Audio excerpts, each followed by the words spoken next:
வணக்கம் நண்பர்களே. ஒரு நொடி கோபம் ஒரு வாழ்நாள் சேமிப்பையே அழித்துவிடும் என்பார்கள். கோபம் என்பது நெருப்பு போன்றது. அது மற்றவர்களை சுடுவதற்கு முன்பு உங்களைத்தான் முதலில் சுடும். வாழ்க்கையில் நாம் எடுக்கும் தவறான முடிவுகளில் 90% கோபத்தில் எடுக்கப்படுபவைதான். கோபக்காரனுக்கு புத்தி மட்டு என்று சாதாரணமாகச் சொல்லிவிடுவோம். ஆனால் அந்த ஒரு நொடி ஆத்திரம் பல வருட உழைப்பையும் உறவுகளையும் சிதைத்துவிடும். இன்று நான் கோபத்தின் வேர் என்ன, அதை உலகின் மகா பெரிய சக்திகளான புனித நூல்களும் மாமேதைகளும் எப்படி அணுகச் சொல்கிறார்கள் என்பதை ஆழமாக பார்க்கப் போகிறோம். புனித நூல்களில் கோபம். திருக்குரான். இஸ்லாம் காட்டும் வழிமுறை. இஸ்லாம் கோபத்தை சைத்தானின் தூண்டுதலாக பார்க்கிறது. அதே நேரம் கோபத்தை கட்டுப்படுத்துவதை ஒரு வீரமாகவும் புகழ்கிறது.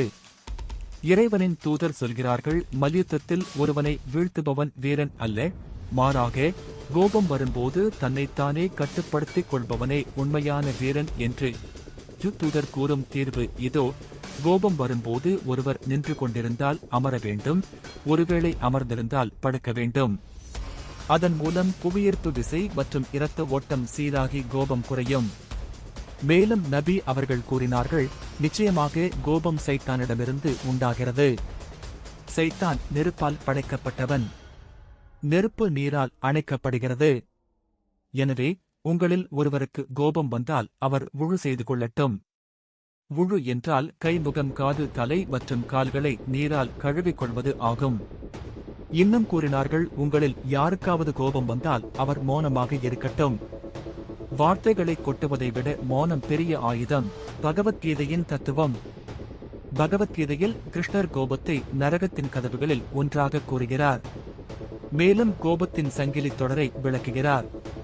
அதாவது பொருட்களின் மீதுள்ள பற்று ஆசையை தூண்டுகிறது.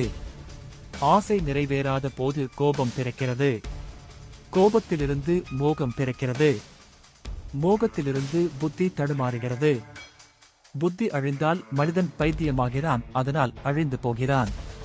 கிருஷ்ணர் கூறும் தீர்வு: ஆசைகளை குறைப்பதன் மூலமும் பற்றற்று இருப்பதன் மூலமும் பலனை எதிர்பார்க்காமல் கடமையை செய்வதன் மூலமும் தியானத்தின் மூலமும் ஒருவன் கோபத்தின் பிடியில் இருந்து தப்பலாம் என்கிறது கீதை. பைபிளின் போதனை.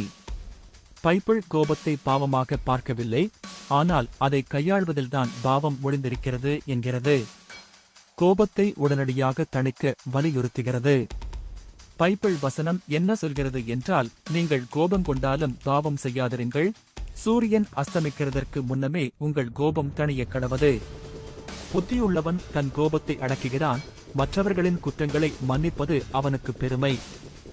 ஆத்திரக்காரன் சண்டையை மூட்டுவான், பொறுமையுள்ளவனோ சண்டையை அமர்த்துவான்.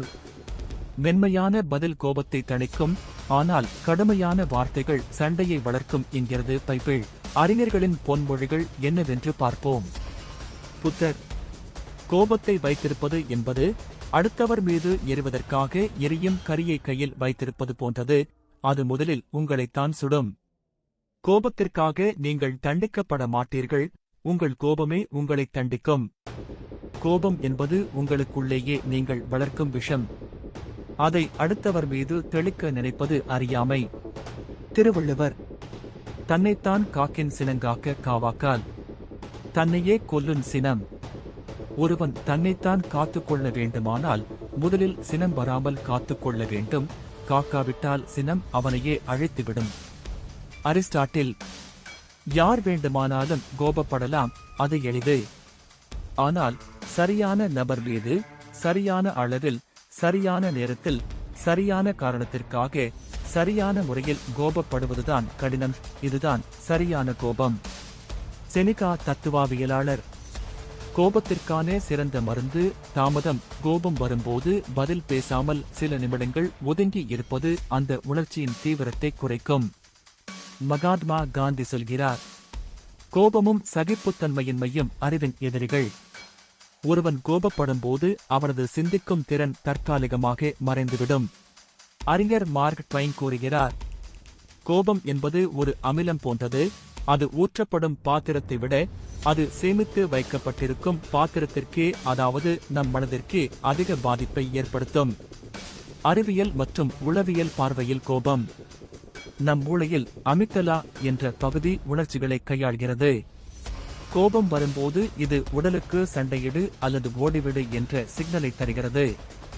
அப்போது தர்க்கரீதியாக சிந்திக்கும் ப்ரீஃபிரண்டல் கார்டெக்ஸ் செயல் இழக்கிறது. இன்னும் கோபம் வரும்போது நம் உடலில் அட்ரினலின் மற்றும் கார்டிசோல் சுரப்பி சுரக்கிறது. இது இதய துடிப்பை அதிகமாக்கி மூளையின் சிந்திக்கும் திறனை குறைக்கிறது. இதனால் தான் கோபத்தில் நமக்கு இரத்த அழுத்தம் கூடுகிறது, நாம் பேசுவது நமக்கே தெரிவதில்லை.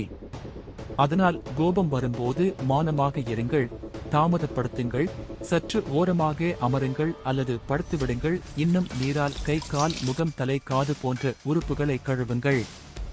இது உங்கள் மனதை அமைதிப்படுத்தும். நண்பர்களே, கோபம் என்பது பலவீனம், பொறுமை என்பதுதான் உண்மையான வலிமை. கோபம் உங்களை ஆள விடாதீர்கள், நீங்கள் கோபத்தை ஆளுங்கள். இந்த உலகம் அன்பினால் ஆனது, ஆத்திரத்தினால் அல்ல. உங்கள் மன அமைதியே உங்களின் மிகப்பெரிய சொத்து. இந்த வீடியோ உங்களுக்கு பயனுள்ளதாக இருந்தால் உங்கள் கருத்துக்களை கமெண்டில் சொல்லுங்கள். உங்கள் நண்பர்களுக்கு பகிருங்கள். மறக்காமல் சப்ஸ்கிரைப் செய்யுங்கள். டிவைன் ஜிகே வாய்ஸ் தமிழ், உண்மையை உரக்கச் சொல்லும் உங்கள் குரல். நன்றி.